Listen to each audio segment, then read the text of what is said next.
This is a masterpiece on how we're supposed to be dealing with the woke right MAGA phenomena that we're currently seeing and all a little bit afraid of. It is absolutely superbly done, obviously, by the one and only GOAT, the man who deserves every second on the throne of political conservative commentators, Ben Shapiro. And boy, oh boy, he does not hold back. This is Ben at his best. Eloquent, coherent, direct, brutally courageous, and brutally honest. And he's calling out the truth as we all know it to be, but he's also helping us make sense of the total insanity of what we are seeing with this rise, not just in anti-Semitism, but in explaining Islamism and loving it, or something weird along those lines. And yes, I'm talking about Nick and Candace and Tucker. Ben does not hold back. Whilst this was a long episode, we've cut out the best pieces in our opinion. This is worth every single second of watching. And if you're still here with us, please make sure to join our channel, to subscribe so we can keep on doing what we're doing. Guys, sit back and enjoy, because this is going to give you all of the clarity that you've been lacking and remind you of what real, true coherency and clarity looks like. For those who don't understand what's going on, let's begin with Nick Fuentes. Now, from Tucker Carlson's interview, you might have gathered that Fuentes has some borderline views on race, a peculiar obsession with what he calls organized Jewry, and a rather sad relationship with the female sex.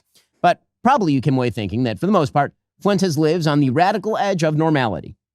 You think that if you watch the interview, because Tucker Carlson decided that it was important not only to host Fuentes, but to smooth over his views, water them down, and make them far more palatable to a normal audience. As we'll discuss in a bit, this is what Tucker Carlson does for a living. But back to Nick Fuentes. To understand just what Tucker did here, we must actually examine what Nick Fuentes says on his show, and has said for almost a decade, because he was asked precisely 0 questions about any of what you're about to see by Tucker Carlson. Nick Fuentes says women want to be raped. A lot of women want to be raped. And when I say raped, I mean like, that sounds bad when I say it like that. But there's like a lot of women that really want a guy to beat the shit out of them. But also they have to pretend, but part of it is they have to pretend like they don't. Nick Fuentes says that his followers should kill, rape, and die in his name. Raise your right hand. All right, everybody raise your right hand. Raise your right hand. Repeat after me. I will kill, rape, and die for Nicholas J. Fuentes. Nick Fuentes says that white people are justified in being racist. Reason that we talk about this, by the way, I know a lot of black people see this and they go, man, why are you always talking about black people, this and that? Because there just needs to be some shame here. Well, there's a few reasons. First, white people are every single bit justified in being racist. Every single bit justified, to the extent that that means going out of your way to avoid black people when you see them. Nick Fuentes is a Hitler admirer and a Holocaust denier. Buddy, it's Führer Friday. It is Hitler Friday. Shut up. It is Heil Hitler Friday, nigga. Heil Hitler, all my niggas Nazis. Hitler was a pedophile and kind of a pagan. It's like, well, he was also really fucking cool. So, you know, time to grow up. We're not children anymore. Am I right? Am I right? Am I right, boys? Am I right? Let's go. He was also really fucking cool. It doesn't really sound correct to me. Wait a second. It takes 1 hour to cook a batch of cookies, and you have 15 ovens, probably in 4 different kitchens, right? Doing 24 hours a day, every day for 5 years. How long would it take you to make 6 million? I don't know. It certainly wouldn't be 5 years, right? The math doesn't seem to add up there. The math doesn't quite seem to add up there. I don't think you'd result in 6 million. Maybe 200 to 300,000 cookies. And I think the Red Cookie Association said something like that, probably 200 to 300,000 cookies baked, probably. And in addition, you know, in this hypothetical, I imagine that if you took aerial photographs over the kitchens, you would need to see certain smokestacks to release the smoke from baking the cookies, and the smokestacks would project certain shadows, but I guess they're not visible in the aerial photographs taken over the kitchens. Moreover, if you look at the soil texture, it's really not deep enough for mass cookie storage underground. Nick Fuentes believes that the Jews start all the wars, that perfidious Jews in positions of power ought to be killed, and says the Jews are filth who have to be removed from the country. And once again, remember who is responsible for it all: the Jews. They are responsible for every war in the world. It's not even debatable at this point. This has nothing to do with oil. This has nothing to do with democracy. This has nothing to do with liberal internationalism. We are at war with Iran because they pose a threat to Israel's hegemony. That's why we're bombing their nukes, to pave the way for regime change so Israel can dominate the region, because that makes them the most powerful they can be. There is an occult element at the high levels of society, and specifically among the Jews. So many of the people that are perpetrating the lies and the destruction on the country, they are evildoers. They are people that worship false gods. They are people that practice magic or rituals or whatever. And more than anything, those people need to be, when we take power, they need to be given the death penalty. Straight up. And I'm far more concerned about that than I am about even non-white people or mass migration.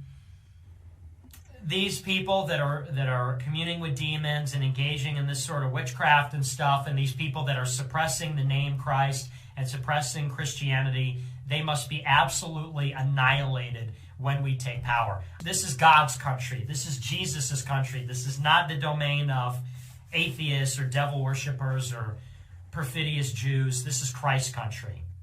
Josh Hammer and Mark Levin, fuck these people. Like, deeply, seriously.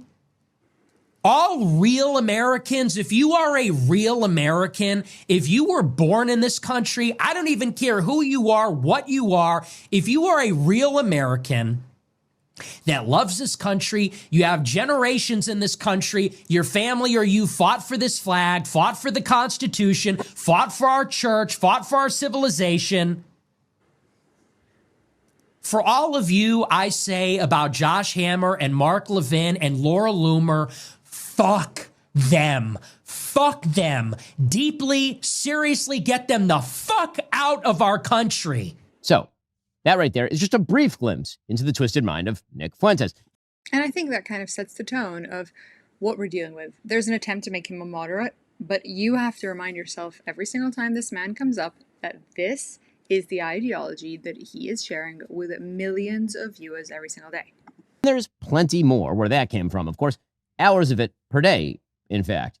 And there's no doubt that Nick Fuentes has a lot of play these days. That's because the left, by moving into a politics of anti-white, anti-Christian, anti-male identitarianism, created its bizarro mirror image, a white pseudo-Christian incel identitarian movement dedicated to destroying the institutions of this country and replacing Americanism with something else. Nick Fuentes' philosophy is not fully formed. It's an incoherent stew of malignity. But that's where Tucker Carlson enters the story.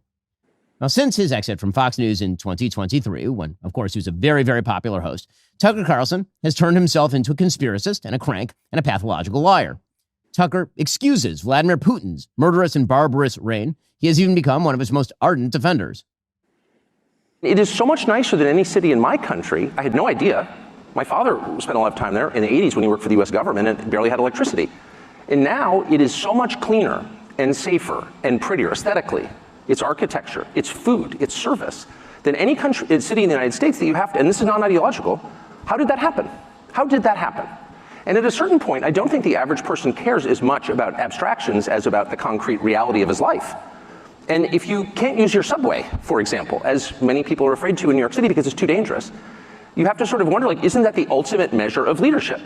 And that's true, by the way, it's radicalizing for an American to go to Moscow, I didn't know that, I've learned it this week, to Singapore, to Tokyo, to Dubai and Abu Dhabi.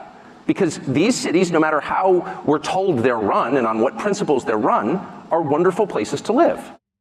So I guess you put in 10 rubles here and you get it back when you put the cart back. So it's free, but there's an incentive to return it and not just bring it to your homeless encampment. By the way, we have that in Israel. Went from amused to legitimately angry. So we were guessing what this would cost. Everybody here from the United States buys groceries, and we didn't pay any attention to costs as we were just putting in the cart what we would actually eat over a week. and we all came in around $400, about $400. It was $104 US here. And that's when you start to realize that ideology maybe doesn't matter as much as you thought, corruption. If you take people's standard of living and you tank it through filth and crime and inflation, and they literally can't buy the groceries they want, at that point, maybe it matters less what you say or whether you're a good person or a bad person. You're wrecking people's lives in their country, and that's what our leaders have done to us. When Tucker Carlson interviewed Vladimir Putin, by the way, Vladimir Putin was so amused by Tucker Carlson's easy questioning that he actually mocked him. Tucker Carlson has massaged the Iranian dictatorship and admitted to not asking any difficult questions of the president of that dictatorship. The interview is limited by a couple of factors. One, it was done by remote through a translator. That's always awkward. For another, I don't speak Persian. And there are all kinds of questions that I didn't ask the president of Iran, particularly questions to which I knew I could not get an honest answer, such as, was your nuclear program totally disabled by the bombing campaign by the U.S. government a week and a half ago? There's no chance he's going to answer that question. Honestly, I didn't bother to ask it. The answer, in fact, from an American perspective, even from the CIA's perspective, is unknowable. Tucker bizarrely worships at the altar of Qatar. They're mad at you because you don't put your parents in some institution. Maybe they're trying to break up your families. Well, it can be a reason. Honestly, I don't know what is really the purpose behind this, but we see that, a lot of things that are happening are attacks on humanity in general. It's when you lose the family value, when you lose the connection between the family themselves, you will lose the connection between the people as well, on a broader level, on the people in the same neighborhood, on the people in the same region, in the same countries. And that's basically will just make us, as individuals who are, quote unquote, independent from anyone. That's what we will feel. Yet it will just make our societies vulnerable and easy to be penetrated. That's right.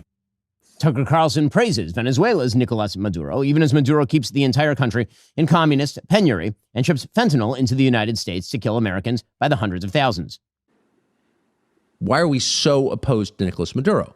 So if you ask someone on the street, random person, why are we against Nicolas Maduro? The answer you're going to get is, who's Nicolas Maduro? But if you find someone in South Florida, for example, who knows who Nicolas Maduro is, who can identify where Venezuela is on a map, that person will almost certainly say, well, because he's a communist or a socialist, he's exceedingly left-wing, and that is true. Nicolas Maduro and his government are very left-wing on economics, not on social policy, by the way, which is kind of interesting. In Venezuela, gay marriage is banned, abortion is banned, sex changes for transgenderism are banned. It's one of the very few countries in the entire hemisphere with those policies. It is on social policy, not defending the regime, just saying, one of the most conservative countries in North or South or Central America. Only El Salvador really comes close. Tucker Carlson glosses Hamas, the genocidal jihadi group behind October 7th, as a political organization. You can't claim that they're in Hamas while simultaneously claiming that Hamas is a group of jihadis. They're Islamic extremists, which they also claim constantly, which I don't know if that's true, by the way.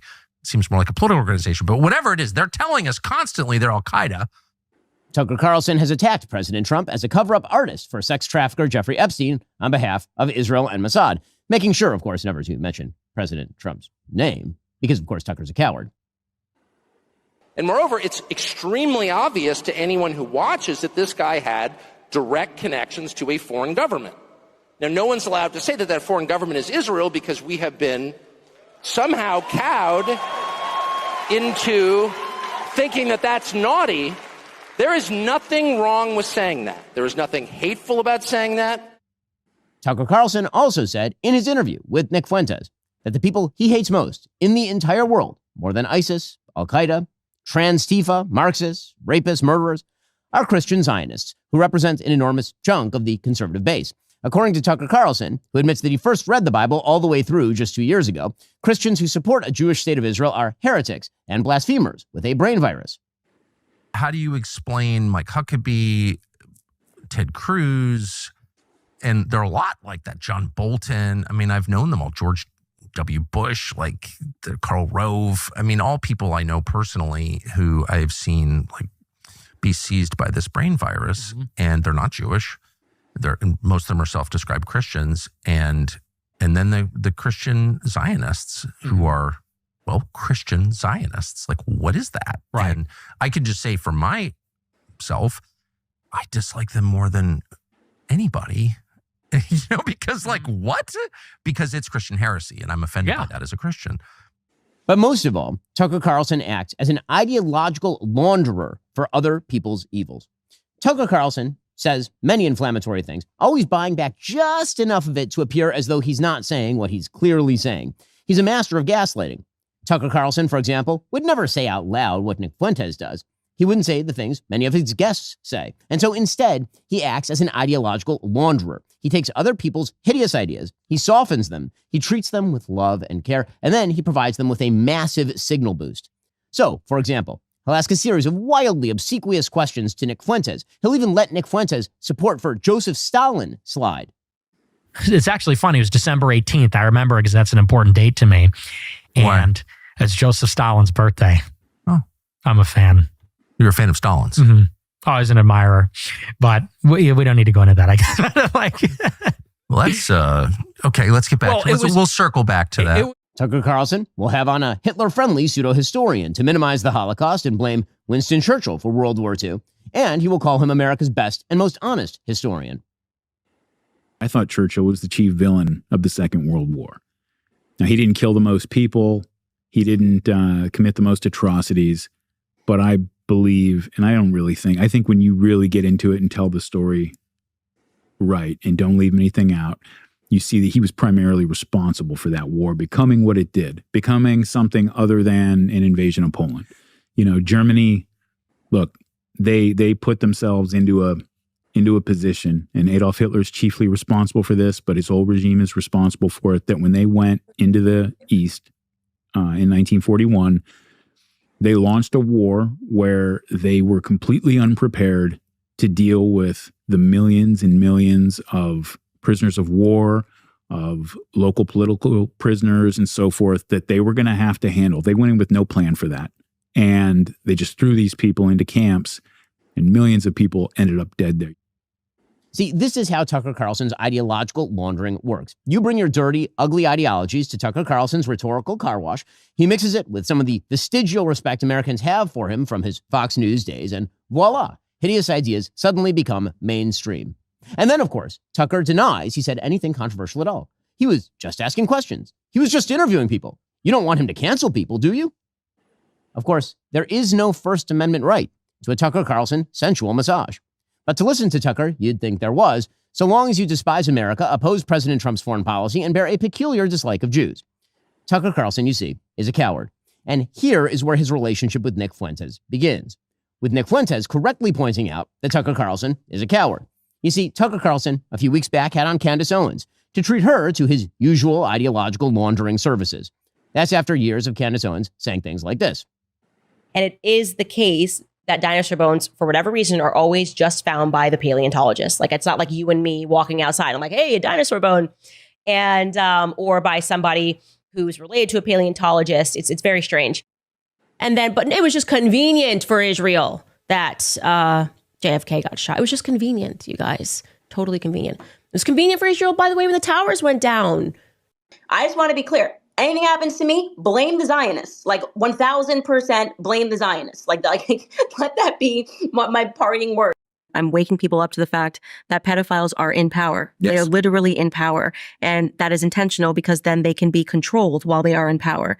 And they are also exhibiting signs of a psychopathology that lets them know that they will do harm to the masses and feel nothing because they were themselves, many of them, raped when they were children. Yep. It is not a coincidence that Justin Trudeau is gay. Obama, gay. Zelensky, gay. Emmanuel Macron, gay and married to a trans man who molested him when he was a child. My brain actually hurts from all the rubbish we've just listened to.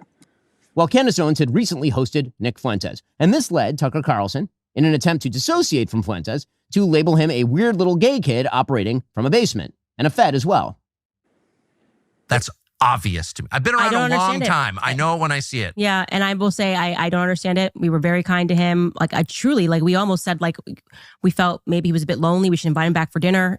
I mean, that's how good of an experience I had. Clearly it's and then it was a sad. 180. So it's either A, it's being driven from like a little boy insecurity, and he just was so worried that he like just went on the attack because he doesn't know how to have normal relations after being banned everywhere. Well, I think there's that could be one element. the angry gay Or- kid thing going on. Yeah. Well, Nick Fuentes did not take kindly to this. After all, here was Tucker Carlson, a man Nick Fuentes correctly sees as a fellow traveler, dismissing him, all the while refusing to say the sorts of things for which Fuentes takes slings and arrows. And so Fuentes unleashed on him as a fraud and also as an expert on gaslighting. Tucker is like the goat of gaslighting. But unironically, he goes up at the memorial and said Charlie Kirk told the truth. You know who else told the truth? Jesus. And you know what happened? He got killed by Jews. And people said, so are you saying that the Jews killed Charlie Kirk in the way that they killed Jesus for telling the truth because they hate the truth? And Tucker said, I never said that. You're crazy. I never said that. Everyone eats hummus. What do you mean everyone runs Jerusalem? But I was. And the video continues to Ben basically putting together and showing the evidence, the real hard evidence that these people are really problematic, okay? And then he moves into the most important part, which is his very important personal thoughts, not the evidence brought, but his personal thoughts on what is going down. Let's take a listen. Which is why what Kevin Roberts did last week is tragic and awful. He put out a statement that Heritage Foundation didn't just stand by Tucker Carlson. Kevin instead said openly and repeatedly that Tucker Carlson can do nothing, ever, that will sever his relationship with the conservative movement. He said that after and in defense of Tucker's glossing of Hitler defender Nick Fuentes. And he added that only members of the globalist class, direct quote, a venomous coalition, direct quote, subject to the dictates of someone else's agenda, direct quote, oppose Heritage's ongoing relationship with Tucker Carlson, which means that according to Kevin Roberts, apparently, anyone opposing the ongoing mainstreaming of Tucker Carlson is acting on behalf of a foreign power. Kevin's statement is a betrayal of the Heritage Foundation's history and principles, which is presumably why both Tucker Carlson and Nick Fuentes loved it. Rot that threatens our future. I hope Kevin Roberts and Heritage show us that they can still be those leaders. But if not, we'll have to look elsewhere. So, why is all of this happening? Because, like the Democratic Party, the Republican Party is being eaten by its radicals. Many in the political class are too cowardly to stand up. Apparently, they're willing to play footsie with groypers and hug Tucker Carlson out of fear of somehow losing support. They've been bamboozled by the lies of the X algorithm and the TikTok metrics. The left followed its radicals to electoral hell. Apparently, many on the right wish to do the same. Forget the morality then for just a moment. Let's be pragmatic. Here is the thing. Americans hate Nick Fuentes' philosophy. They think it's trash. Republicans, by the polling, think it's trash. Independents think it's trash. Democrats think it's trash. And here's the other thing. Americans hate Tucker Carlson's laundered anti-Americanism. Republicans think it's trash. Independents think it's trash. Democrats think it's trash. Americans are not pro-segregation, pro-rape, anti-woman, pro-child marriage, anti-black, anti-Jew, anti-Indian, anti-Latino, anti-Constitution, pro-Hitler nutjobs like Nick Fuentes. And Americans are not pro-Putin, pro-Iran, pro-China, pro-Venezuela, pro-Hamas, pro-Fuentes, pro-Tate idiots like Tucker Carlson. They hate this vile garbage. If Republicans decide to cower before the likes of neo-Nazis and their propagandizers, they deserve to lose. And they will lose. Neo-Nazis and their propagandizers are not Republicans. They are not America First. They are not MAGA. They sure as hell aren't conservative. These people aren't to my right. They are not attached in any way to the fundamental principles of conservatism. And these people have already declared themselves to be my enemies. I'd be a fool not to take them seriously. If they get their way, they will hollow out the Republican Party, lead it to electoral catastrophe, and empty it and the country of any semblance of decency in the process. My answer is no. No to the groypers. No to their publicists like Tucker Carlson. No to those who champion them. No to demoralization. No to bigotry and anti-meritocratic horseshit. No to anti-Americanism. No. This is our country. This is our party, and this is our conservative movement. And I will not stand by while it is handed over to those who betray the most fundamental principles I have spent my entire life defending and advocating. That is a path to defeat and a path to moral oblivion. I reject it because if we lose the right, we will lose to the left. And either way, we'll lose the country. It is not cancellation to refuse to signal boost Hitler's supporters like Nick Fuentes. It is not cancellation to criticize Tucker Carlson for rhetorically fluffing Nick Fuentes and other anti-American crackpots. It's not cancellation if you urge others to stop promoting those who rhetorically fluff Nazi apologists. Those are all elements of free speech. And anyone who says differently is lying to you and lying for the most cynical reasons to misdirect from their own defense of those Nazi apologists and their promoters. The issue here isn't that Tucker Carlson had Nick Fuentes on his show last week. He has every right to do that, of course. The issue here is that Tucker Carlson decided to normalize and fluff Nick Fuentes, and that the Heritage Foundation then decided to robustly defend that performance. Those who criticize both Tucker and Heritage aren't canceling. They are quite properly drawing a moral line. And there you have it, friends. A moral line. No to lack of moral clarity. What Ben did is he now set a very clear precedent because there has been so much confusion and complication. Tucker has been part of the Friend Group. He's part of the normal, like, conservative right-wing movement. He was there with all of them, championing Trump, etc. And now he's taken this very drastic shift, and it's towards a movement which they're trying to normalize. This Candace, Nick, Tucker, Marjorie Graydon Taylor, right? They're trying to normalize this. And what Ben's out there saying is, stop. That's what happened with the left. They listen to the radicals. That's what's happening here. They listen to the radicals and it will eat the establishment. We have an obligation to say no. And I think this is where moral courage actually comes. And this is where Ben shines above all. Instead of kind of treading the uncomfortable line of, we've got a friendship with Tucker and we've got a friendship with these people and we're not exactly sure, he's making it very, very clear. The Republican movement needs to cut away completely and totally from these people instead of pandering to them just because of old alliances. Those alliances are no more. And the facts are there. The proof is there. The evidence is right there. Ben, thank you for your courage, first off, because it takes a lot to say no to people who used to be your friends and to people that used to be on your side. And it is definitely something that's going to be controversial, but I think this is going to go down as probably one of the most heroic videos of all time. You, single-handedly, once again, will be saving the Republican movement from itself. You did it back then when it was a floundering movement of people who were seen as extreme and uncool, and you brought it together, and you're doing it now. You're separating the actual haters and anti-Semites and extremists and radicalists from the normal thinking mind of America, the more conservative centrists, which is what most of us are and where most of us lie. You made it so clear, and I think after you, in the wake of this, so many people are going to feel comfortable stepping in line.